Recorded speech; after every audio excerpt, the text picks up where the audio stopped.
Bagaimana debut dari Gozu Leon dan Gozu Tyranno? Mari kita bahas number one Sentai Gozyuger episode 2. Di awal episode ini melanjutkan pertarungan Tono yang sudah menjadi Gozu Wolf melawan Tsutsumi yang sudah menjadi Kuwagata Oger. Di sini kita kembali dijelaskan tentang konsep Battle Royale di Super Sentai di series ini, di mana jika semua Sentai Ring berhasil dikumpulkan, satu permintaan akan bisa dikabulkan. Jadi setiap orang yang memiliki cincin akan menjadi rival untuk memperebutkan cincin satu sama lain. Itulah kenapa begitu Tono mendapatkan cincin Gozu Wolf, Tsutsumi langsung menyerangnya untuk merebut cincin milik Tono agar dia bisa mengabulkan keinginannya, yaitu menjadi musisi nomor 1. Tapi pertarungan ini harus berakhir karena diganggu oleh dua orang yang juga memiliki Sentai Ring. Mereka adalah Riku Byakuya atau Gozu Lion dan Ryugi Bakugami atau Gozu Tyranno. Byakuya menembak Tono dan Tsutsumi hingga Tsutsumi berhenti. Ditambah, sepertinya pada pertarungan kali ini Tsutsumi masih ragu untuk melawan Tono, tapi lain kali Tsutsumi tidak akan menahan diri untuk melawan Tono, yang artinya Aruhi Yuchi akan muncul lagi di series ini nanti ke depannya.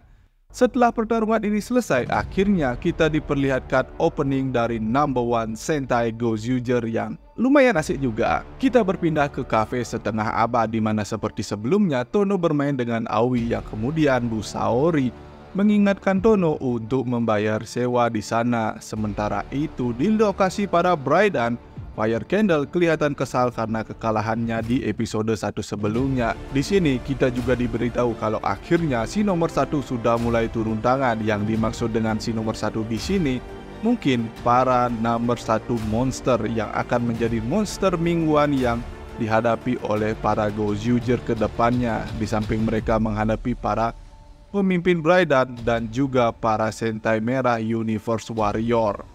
Di sini juga ada sosok robot raksasa, mungkin dialah yang disebut sebagai ratu oleh Mr. Shining Knife dan Mrs. Sweet Kick. Mungkin juga ratu di sini ada kaitannya dengan sosok bayangan hitam yang dihadapi oleh para Kyojin atau Mecha Super Sentai di awal episode 1 sebelumnya. Di sini juga dijelaskan para number one harus membuktikan dirinya agar bisa diakui oleh sang ratu. Dipilih untuk apa? Mungkin menjadi anggota tetap dari Braidan. Jadi kedepannya mungkin akan ada terus muncul monster nomor 1 secara tiba-tiba tanpa penyebab yang jelas. Cuma dijelaskan melalui narasi ini saja kalau mereka akan muncul mengacau, melakukan sesuatu sesuai dengan keahlian mereka sebagai si nomor 1 agar diakui oleh sang ratu. Entah apa yang akan mereka dapatkan setelah diakui oleh sang ratu. Seperti monster yang muncul di episode ini tiba-tiba saja muncul merasuki Bu Saori, cuma bertanya apa kau ingin harta, dia jawab iya, langsung bisa merasuki tubuh bos Bu Saori. Padahal untuk menjadi seorang villain atau karakter yang akan menjadi monster, Bu Saori ini kelihatannya nggak serakah seperti monster yang merasukinya. Dan setelah kucek, katanya monster ini tercipta dari Bu Saori. Entah bagaimana kategori orang yang bisa menciptakan monster atau berubah menjadi monster. Apakah perlu hasrat keserakahan atau perlu kegelapan di dalam hatinya? Kelihatannya Bu Saori biasa-biasa saja, seperti karakter support biasa saja. Tidak ada indikasi dia serakah sampai kejam untuk menjadi jahat apalagi menjadi monster. Ini benar perlu dijelaskan gimana monsternya bisa tercipta. Mungkin di episode kedepannya akan dijelaskan. Monster ini adalah number one treasure hunter di dunia number one. Bahkan Tono yang melihat Bu Saori menjadi monster kelihatan lempeng-lempeng saja. Padahal mungkin dia belum tahu kalau Bu Saori saat ini entah bisa diselamatkan atau tidak. Tapi bisa jadi dia sudah tahu detail tentang para monster nomor 1 ini. Bagaimana cara mereka tercipta dan bagaimana cara menyelamatkan orang yang sudah menjadi monster nomor 1 ini. Mengingat latar belakang Tono juga sepertinya berasal dari dunia nomor 1. Apalagi saat Bu Saori akan menjadi monster, terlihat Tono langsung menyadari kejadian itu dan bisa tahu lokasi di mana Bu Saori. Monster yang muncul kala ini cuma terobsesi untuk memburu harta karun seperti namanya, tanpa ada indikasi sedikit pun untuk ikut memperebutkan cincin Sentai Ring. Dia menghancurkan gedung untuk mencari harta karun. Saat Tono mengejarnya, nambah lagi tiba-tiba muncul dua orang yang sebelumnya menembak Tono di awal episode. Si Ryugi tiba-tiba muncul datang dengan membawa piano dan langsung menyanyikan lagu himne sekte pemuja Tega Sword. Sedangkan si Byakuya muncul langsung konser meski tanpa ada penonton. Kemunculan yang absurd dan terkesan tiba-tiba untuk pengenalan seseorang karakter ditambah penjelasannya cuma melalui kata-kata saja seperti Ryugi yang menyebutkan kalau dia adalah pelayan Tega Sword. Dan Byakuya bilang kalau boleh sombong setelah mengenal dirinya. Mungkin perasaan Tono sama sepertiku, apa sih tiba-tiba muncul perkenalan karakternya seperti itu, mungkin akan lebih menarik kalau ditunjukkan profesi mereka siapa sebenarnya. Seperti mungkin Ryugi bisa ditunjukkan sebelumnya dia melakukan pemujaan sebelum akhirnya melihat monster yang muncul di berita atau semacamnya. Atau mungkin si Byakuya ditunjukkan sedang jumpa fans atau memberi tanda tangan pada fansnya meski sudah keluar dari agensi dia kan masih punya fans. Atau di tengah pertunjukan dia melihat monster terbang kemudian mengejar monster itu. Jadi kita nggak perlu dijelaskan dengan kata-kata, bisa nampak siapa mereka sebenarnya. Kalau kayak gini, jadi kesannya penulis sudah mengasih bocoran sinopsis tentang karakter sebelumnya sebelum series tayang itu. Jadi pakai itu saja, nggak perlu menunjukkan lagi di seriesnya profesi mereka ini seperti apa. Cukup dengan baca sinopsisnya saja.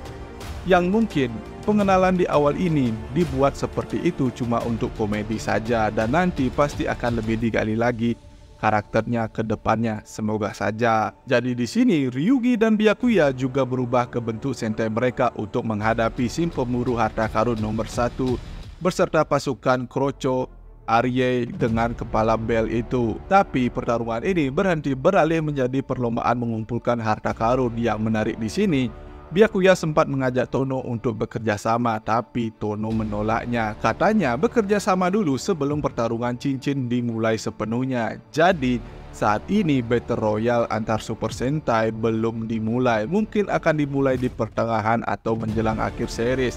Jadi awalnya di series ini kita akan menghadapi monster mingguan sambil ada beberapa bintang tamu yang menjadi Red Sentai akan datang. Jadi dalam perlombaan mencari harta karun ini, Tono dengan santainya malah menggunakan Tega Sword untuk menggali tanah, yang tentu saja diprotes oleh Ryugi karena menggunakan dewanya sebagai alat. Tapi malah Ryugi yang melempari Tuhannya sendiri dengan batu. Tapi di sini kembali ditunjukkan betapa kuatnya karakter Ryugi ini dan harta karun yang ditemukan oleh Tono malah diambil oleh Ryugi. Sementara itu, monster pemburu harta karun mencuri emas di kota, sedangkan Byakuya memanfaatkan ketenarannya untuk menipu pada pasangan kakek dan nenek fansnya agar diberikan guci berharga. Sementara Tono yang belum mendapatkan harta malah melihat Aoi yang sedang diganggu oleh seseorang. Dia mengambil benda yang dianggap harta oleh Aoi dengan alasan yang kuat boleh mengambil dari yang lemah. Jadi Tono juga mengambilnya lagi dari bocah itu yang ternyata harta itu adalah nasi bekal yang dibuatkan oleh ibunya Aoi atau Bu Saori. Disinilah Tono mendapatkan inspirasi yang awalnya aku kira dia akan mencari harta berharga yang tak ternilai seperti keluarga atau semacamnya. Tapi karena Tono di sini sudah tidak punya harta seperti itu, jadi dia terinspirasi dari bocah yang mengganggu Aoi, yaitu yang kuat bisa mengambil harta yang lemah. Jadi pada saat penilaian hasil akhir, Tono belum datang, jadi cuma 3 orang yang dihitung hartanya yang mereka kumpulkan. Dan pemenangnya tentu saja si nomor 1 Treasure Hunter karena dia merampok toko emas batangan. Barulah setelahnya Tono datang dan merebut semua harta di sana. Dengan merebut tas penyedot milik monster itu, Tono mengambil semua harta sehingga terjadi pertarungan Tono melawan Treasure Hunter number 1. Sedangkan Ryugi juga ikut membantu menggunakan Mecha Tega Sword Yellow yang memiliki tangan pemukul dari senjata Tyranno Hammergo melawan robot raksasa Aiaiser Crosandra yang tiba-tiba muncul. Byakuya juga membantu melawan pasukan Arye. Bahkan dia juga berubah menjadi Bunred dengan Sentai Ring Bun Bumjer. Jadi fob yang terbentuk adalah Bunred, tapi dengan menggunakan tambahan armor biru milik dari Goju Lion.